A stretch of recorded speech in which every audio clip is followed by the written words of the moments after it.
আচ্ছা তালহা, বারান্দায় তাহলে তোমার সবচেয়ে পছন্দের গাছ কোনটা? এইটা।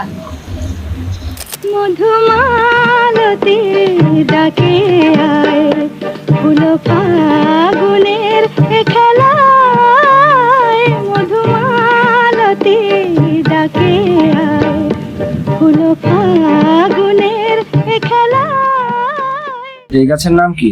এই গাছের নাম মাধবীলতা, আবার অনেক মানুষ বলে ডাকে মধুমালতী। আচ্ছা, তো এই গাছের বিশেষত্ব কি? এই গাছ শুধু কালার চেঞ্জ করে আর অনেক সুন্দর গ্রাম বের হয়। কালার চেঞ্জ করে? ও, ফুলের কালার চেঞ্জ করে, তাই না? হ্যাঁ, যখন প্রথম প্রথম ফুটে তখন সাদা রং হয়, এই যে অনেকটা এমন। তারপর আস্তে আস্তে গোলাপি বর্ণ ধারণ করে, অনেকটা এমন। তারপর এরকম লাল বর্ণ ধারণ করে, আস্তে আস্তে একদম খয়েরি হয়ে যায়। ওই যে পিছনেও দেখা যাচ্ছে, এই এই যে খয়েরি হয়ে গেছে। তারপরে এই যে এখান থেকে আস্তে আস্তে বীজ হচ্ছে, এই যে ছোট ছোট বীজ। সার দিতে হবে। কি কি সার? ভার্মি কম্পোস্ট দিতে হয়, ভার্মি কম্পোস্ট আর এনপিকে। হ্যাঁ, 19-19 সবচেয়ে ভালো হয় এনপিকে সার দিলে, না? এনপিকে সার দেওয়াতেই তো একটা ফুল আসছে। এর পাতাও দেখতে অনেক সুন্দর। পাতাগুলো অনেক সুন্দর। আর যখন এর রং সাদা থাকে তখন এটি থেকে অনেকটা পারফিউমের মতো গান বের হয়।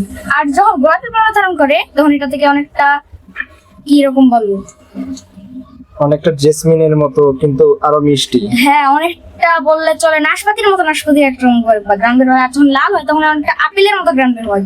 বলে এটার থেকে ফুল পেতে হলে কতক্ষণ রোদ দরকার হয়? এরা 4 থেকে 5 ঘন্টা। আমার তো মনে হয় আরো বেশি রোদের দরকার হয়, হ্যাঁ, কারণ আরো বেশি বাহিরে যে গাছ দেখছি সেখানে তো অনেক বেশি ফুল ছিল, কিন্তু বারান্দায় তো এত বেশি ফুল হয় নাই, কারণ বারান্দায় তো এত বেশি রোদ আসে। বেশি রোদ হলে বেশি ফুল আসে, আর 4 থেকে 5 ঘন্টা হলে ফুল অল্প অল্প আসে। আচ্ছা, 10 ইঞ্চির টবে লাগিয়েছো, তাহলে এটা কি 10 ইঞ্চিতেই বেশি ফুল দেয়, নাকি আরো বড় টবে লাগালে আরো বেশি ফুল হবে? আরো বড় টাবে লাগালে আরো বেশি ফুল হবে। এটাকে তো অনেকে ভুল করে মধুমঞ্জুরি বলে, তাই না? কিন্তু এটার পাতা দেখলে বোঝা যায়। মধুবিলতার পাতা দেখতে অনেক সুন্দর, আর মধুমঞ্জুরির পাতা অনেকটা ফ্যাকাশে রঙের এরকম হয়, সমান টাইপের হয়, আর এটার পাতা অনেকটা সুন্দর ডিজাইন করা, না? আচ্ছা, এটাতে 2 দিন পর পর একবার পানি দিলে ভালো হয়। এই বিষয়ে খেয়াল রাখতে হবে যেন উপরে কাটা কাটা না হয়, স্যাঁতস্যাঁতে হইলে ফুল দেয় না, গোড়া পচে যেতে পারে। আর বেশি পানি দিলে কিন্তু এই গাছে পাতা বেশি হবে কিন্তু ফুল বেশি হবে না, তাই না? হ্যাঁ, আর কম পানি দিলে এই যে ফুল শুকায় শুকায় পড়ে যায়। এটা আমাদের অনেক হয়েছে, আর 2-3 দিন ধরে আমরা 3-4 দিন ধরে আমরা পানি দিই নাই, ফলে পাতা কেমন একটা জানি হয়ে গেছিল আর ফুল শুকাই যাচ্ছিল। আচ্ছা, তাহলে পানি একদম পারফেক্ট হিসাবে দিতে হবে, বেশিও দেওয়া যাবে না, কমও দেওয়া যাবে না। 2 দিন পর পর 1 লিটার দিলেই চলে।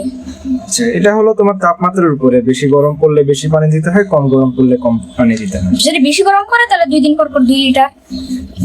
2 দিন পর পর না, তখন প্রতিদিনই দিতে হয়। আর শীতকালে এটার সব পাতা ঝরে পড়ে যায়, শীতকালে এটার পাতা থাকে না, তখন শুধু ডালপালা থাকে। আর নতুন পাতা আসা শুরু করলে তারপরে এটাতে হালকা প্রুনিং করতে হয়, প্রুনিং করলে ফুল হয়। যেমন এটাতে খালি পাতাই হয়ে যাচ্ছিল, এরপরে প্রুনিং করে দেওয়ার পরে কিছু ফুল আসছে। বলো। আজকে এই পর্যন্তই, বাই বাই। আমরা অন্য কোনো একদিন আরেকটা গাছ নিয়ে ভিডিও করব। আল্লাহ হাফেজ।